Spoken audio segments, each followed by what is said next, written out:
Good evening, everyone. I am Joita Ghosh, Assistant Professor of CSC AIML Department of Foldia Institute of Technology. Today, my lecture topic is Introduction of DBMS.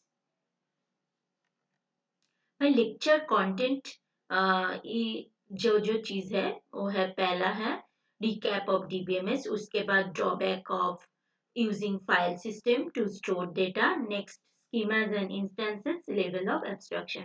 Basically, it is a basic introduction of DBMS. ये सारा चीज मैंने cover करूंगी इस video में.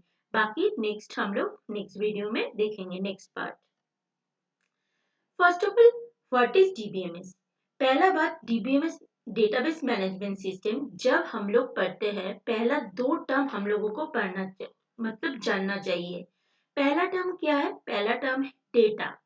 दूसरा term क्या है? Information. This is very important term. We should know about data and information when we read DBMS. Okay, then first question, what is data? Data, raw and unprocessed facts. Facts that can be recorded. Example 25, RAM, Kolkata, text, video, speech, audio, images, all are data. All entity also are data. What we see, what we read, what we store, your copy also a data. Where you write your DBMS notes, anything. Not only DBMS, all subjects, all are data. अभी ये data पढ़ते पढ़ते हम लोगों को दिमाग में और एक चीज आता है, इंफॉर्मेशन. तो ये इंफॉर्मेशन क्या होता है? हम लोग इंफॉर्मेशन के बारे में भी पढ़ना चाहिए. इंफॉर्मेशन होता है processed and meaningful data. Example, the age of Ram is 25. अभी इसको डिटेल्स में मैं अभी इस पहला लेक्चर मतलब पहला स्लाइड में ये डिस्कस करेंगे. अभी देखिए, ये तो डेटा को कोई पूछे तो हम मैंने बोला raw and unprocessed facts. Information कोई पूछा तो मैंने बोला process and meaningful data. This is bookish knowledge. अभी हम लोगों को इसके बारे में क्लियर नॉलेज होना चाहिए. ये बेसिक्स है, तो ये नहीं पढ़ेंगे तो हम लोग बाद में सारा टॉपिक क्लियर नहीं कर पाएंगे. Okay, then what is data? Data, suppose मैं एग्जांपल, रियल लाइफ एग्जांपल से आप लोगों को समझाती हूँ. ठीक है, सपोज मैंने एक स्टूडेंट को, एक स्टूडेंट नहीं, मैंने ये डीबीएमएस तुम लोगों का जो क्लास लेती हूँ, डीबीएमएस का एक असाइनमेंट देती हूँ. अभी इस क्लास में 70 स्टूडेंट्स हैं. मैं जब असाइनमेंट तुम लोगों को देती हूँ, एक क्वेश्चन पेपर है. अभी एक क्वेश्चन पेपर तुम लोगों को देने के बाद कोई student, suppose tyre 1 student, suppose सबसे अच्छा स्टूडेंट, जो ये असाइनमेंट देखते देखते मैम असाइनमेंट दे दिया तो हम लोगों को करना पड़ेगा. सपोज मैंने एक असाइनमेंट में 10 क्वेश्चन डाला. ठीक है, अभी ये 10 क्वेश्चन देने के बाद पहला टाइप का टायर 1 बोल के समझती हूँ, मतलब जो कोई असाइनमेंट देख के जिन लोगों को सबसे अच्छा है करना होगा, कैसे करूंगी, बहुत सारा मतलब क्वेश्चन आ जाता है. तो ये बच्चा लोगों ने T1 लिख के दिखाती हूँ, ये बच्चा लोगों ने कर दिया. तो ये लोगों ने असाइनमेंट करने के बाद 35 पेजेस ले लिया. ठीक है, असाइनमेंट को. नेक्स्ट, ये असाइनमेंट तो मैंने बोला हम मेरे को ट्यूसडे के अंदर सबमिट करना है, तो वो लोगों ने क्या किया, इसको वेडनेसडे के अंदर ही कर लिया. ठीक है, अभी टायर 2 वाला बच्चा, दूसरे कुछ बच्चे हैं जो क्या बोला, इन लोगों का फ्रेंड है जो बोला कि मेरे को ये असाइनमेंट अभी चाहिए. ठीक है, मेरे को सेंड कर दो, तुम लोग तो मेरा फ्रेंड हो, सेंड कर दो. ठीक है, सेंड कर दिया.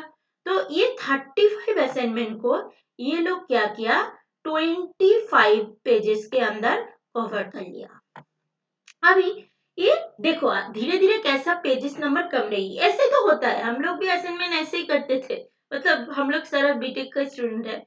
उसके बाद नेक्स्ट है 20 पेजेस के अंदर जो लास्ट ग्रुप था, मतलब टायर 3 वाला बच्चा, जो सबसे खतरनाक बच्चा होता है, मंडे को सुबह उठ के लिख के सबमिट कर देता है. और तुम लोगों के बीच में तो और भी बहुत सारे बच्चे हो जो असाइनमेंट डेट के बाद भी बोला के लेना पड़ता है. अच्छा, तो 20 पेजेस के अंदर असाइनमेंट देना है, दे दिया। अभी ये 10 10 क्या था, क्वेश्चन नंबर, ठीक है, ये क्वेश्चन नंबर। अभी 35 हो गया, इसका पेजेस 25 हो गया, T2 का पेजेस एंड T3 का पेजेस। अभी ये 35 25 20 डेटा कब बनेगा, कब इंफॉर्मेशन बनेगा।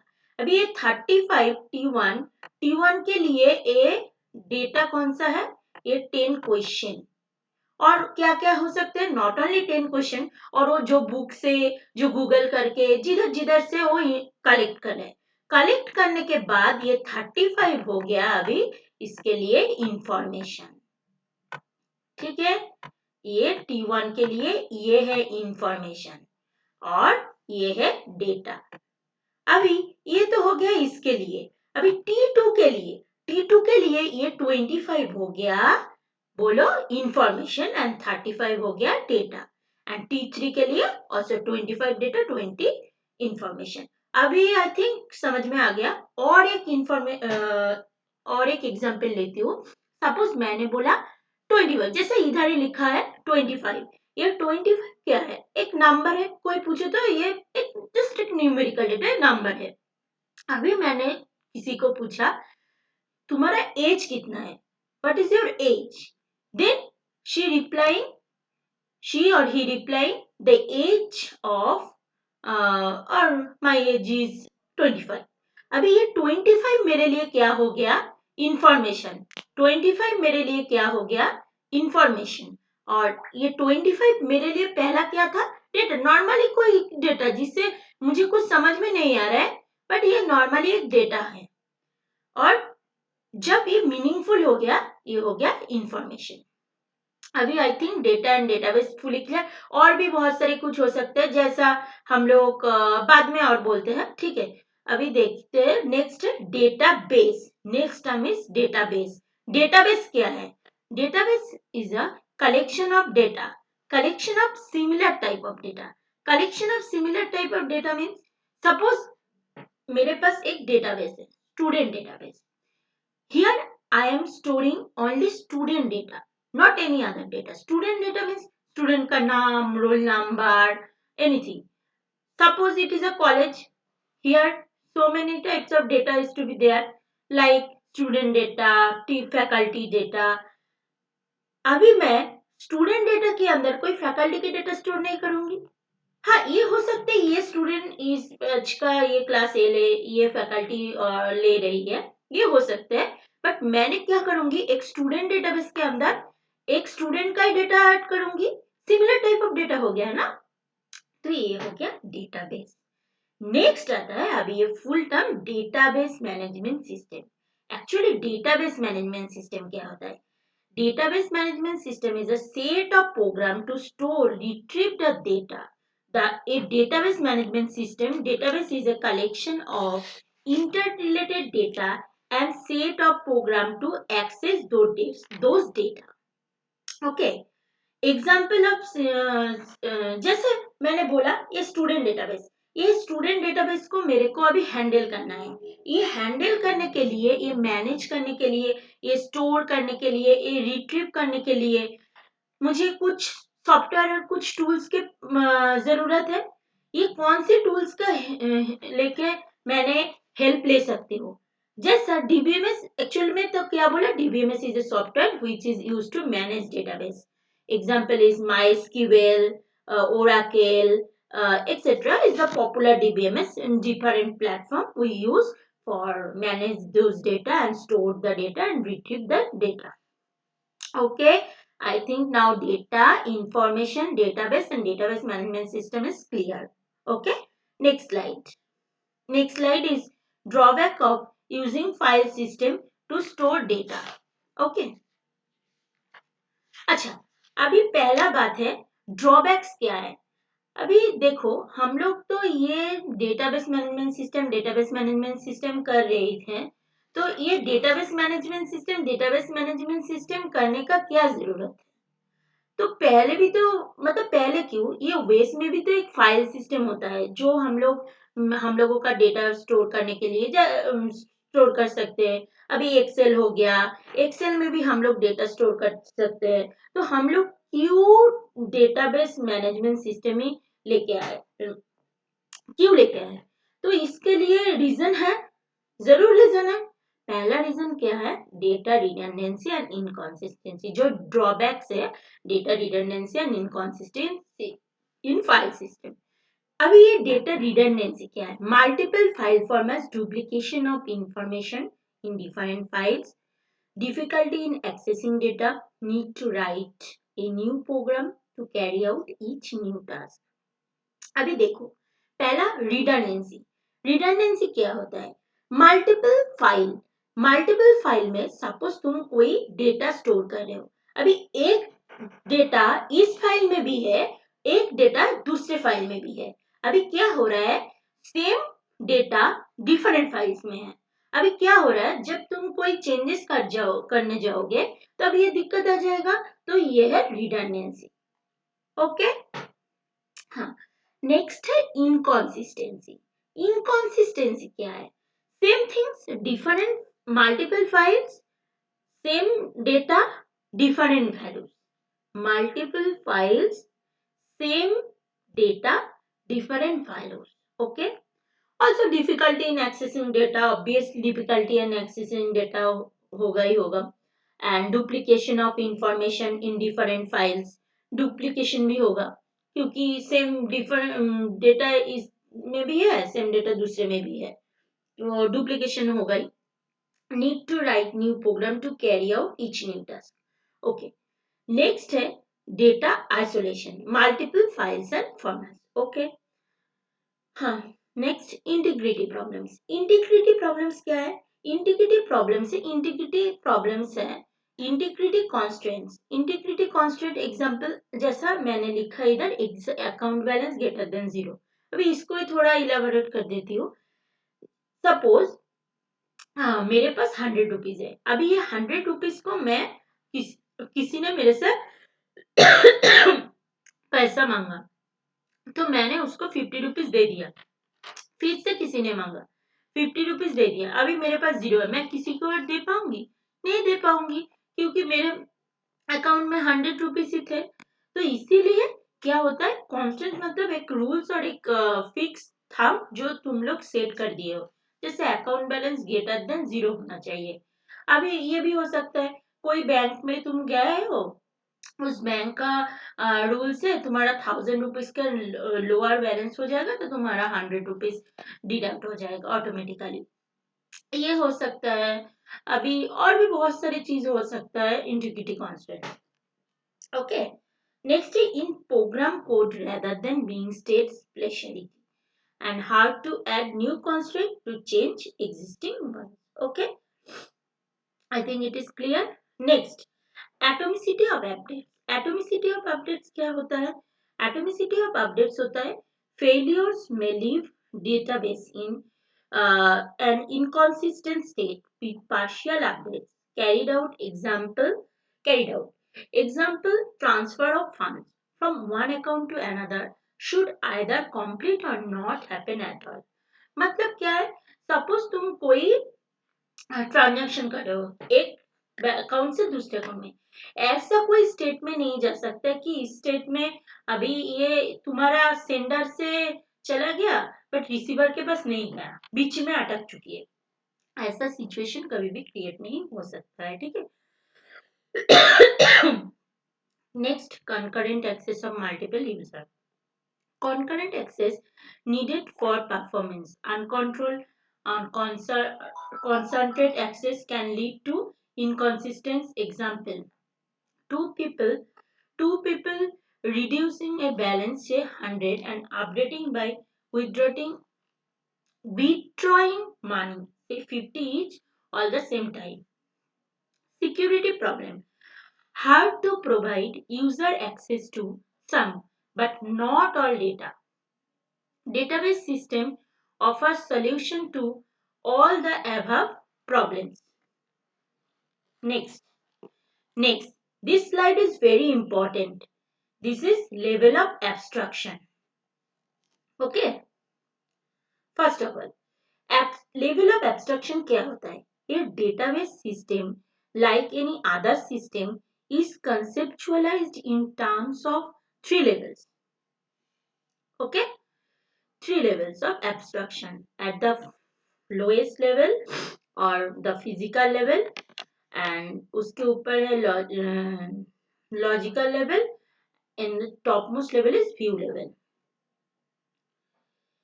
देखो, here we see that this is view level, this is view level, this is conceptual level.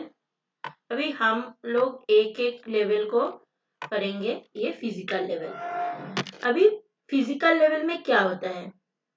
देखो, फिजिकल लेवल और एक बात है, फिजिकल लेवल को इंटरनल स्कीमा, कॉन्सेप्चुअल लेवल को logical level, and view level को व्यू लेवल ही बोलते हैं, और एक्सटर्नल स्कीमा भी बोलते हैं हम लोग. अभी नेक्स्ट देखो, थ्री लेवल से external level, conceptual level and internal level, जो मैंने पिछले स्लाइड में भी बोला.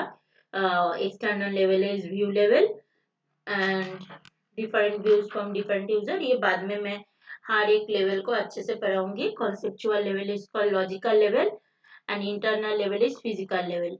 Internal level is physical level. अच्छा, अभी ये फिजिकल, हाँ, next part is physical level. अभी इसमें हम लोग फिजिकल लेवल को अच्छे तरीकों से देखेंगे. फिजिकल लेवल और the physical level or the lowest level of abstraction, okay, which describe how a record is actually stored. So that is about the physical storage in the system, okay. At the next level is logical level. Next level talk about it, we say it is a logical level which describes the data stored in database and its relationship amongst the data. So you can say any data that is stored, you can think about it as record. So it is the middle level of the abstraction. If you here we are illustrating the record of an instructor who teaches a course. So as you know, the record is collection of multiple fields and different types. So here we field describe an ID, identifying number of string or an instructor. We have the name of the instructor, the name of the department and the salary and so on. At the third level, it can say that this is the view level. This is the view level, and where the application program tries to view the data, it deals with the details that it needs to, and the rest of the details are usually hidden from the view. Okay. अभी देखो, एक real life example से बोलती हूँ. जैसे suppose एक student database, ठीक है. ये स्टूडेंट डेटाबेस का ये हर एक लेवल में कैसा काम होता है? देखो, व्यू लेवल में क्या होता है? व्यू लेवल मतलब तुम्हारा, हम लोग सपोज कोई वेबसाइट ओपन किए है. ये वेबसाइट का जो लॉगिन करने के बाद जो फ्रंट पेज आता है उसको बोलता है व्यू लेवल. ठीक है, मतलब क्या है, उसको बोलता है व्यू लेवल. जैसे सपोज एक तुम लोगों का जो एडुपेज अटेंडेंस, एडुपेज में क्या करते हो तुम लोग? लॉग इन करते हो, तुम लोगों को क्रेडेंशियल्स है. उसके बाद क्या होता है, एडुपेज ओपन हो जाता है. उसमें क्या क्या देख पाते हो कि तुम्हारा ये अटेंडेंस है, आज का अटेंडेंस ये है, ये कोर्स सब्जेक्ट है, ये रूटीन है, ये एक्सेट्रा एक्सेट्रा. तो ये सारा कुछ क्या है, तुम व्यू कर रही हो. ये हर एक के लिए अलग अलग है. जैसा ये व्यू लेवल एडुपेज को सपोज के चलो, एडुपेज को समझ के चलो. एडुपेज के लिए तुम्हारा व्यू लेवल अलग है, मेरा व्यू लेवल अलग है. मैं क्या कर रही हूँ, मेरा फोन में भी एडुपेज है. मैं क्या कर रही हूँ, ये एडुपेज को ओपन करके देख रही हूँ कि इस बच्चे का अटेंडेंस देना पड़ेगा. इसमें सारा स्टूडेंट का एक डेटाबेस है मेरे पास, जो जो प्रेजेंट है उसको मैं प्रेजेंट दूंगी, और कौन कितना प्रेजेंट हो रही है, ये सारा कुछ मैं देख सकती हूँ. तो व्यू लेवल का हर एक के लिए, ये यूजर के लिए हर एक, जैसे यूजर 1 इधर दिखा रहे हैं मैंने, यूजर वन के लिए हर एक है, यूजर 2 के लिए अलग है, यूजर 3 के लिए अलग है, यूजर 4 के लिए अलग है. नेक्स्ट है लॉजिकल लेवल। ये लॉजिकल लेवल में क्या होता है? लॉजिकल लेवल में हम लोग जो एक्चुअल में बोल सकते हो या डायग्राम, मतलब क्या है, ये बाद में हम लोग पढ़ेंगे। ये है हम लोग बोल रहे हैं कि इसका ऐसा बनाएंगे, जैसे एक स्टूडेंट डेटाबेस के लिए। हाँ, मैंने एक स्टूडेंट डेटाबेस के लिए क्या करेंगे, स्टूडेंट के लिए पहले स्टूडेंट आईडी रखेंगे, उसके बाद स्टूडेंट नेम देंगे, स्टूडेंट नेम डालेंगे, ऐसे ऐसे करके। मतलब क्या कर रही हूँ इसमें, मैंने हर एक अलग अलग ले रहे हैं, अलग अलग डेटा ले रहे हैं, क्योंकि स्टूडेंट, एक स्टूडेंट के लिए सिर्फ आईडी नेम ही नहीं है, बहुत सारे कुछ रखना पड़ेगा। ये जस्ट अब बना रहे हो, इसके बाद ये आएगा, इसके बाद जैसा एक ये भी समझ सकते हो। जैसा एक बिल्डिंग ड्रॉ करने के लिए, बिल्डिंग बनाने के लिए पहले क्या करते हैं हम लोग, सिविल इंजीनियर के पास जाते हैं, वो ड्रॉ कर देता है हम लोगों के लिए। ये है ड्राइंग। हाँ, वही वही चीज समझ के चलो।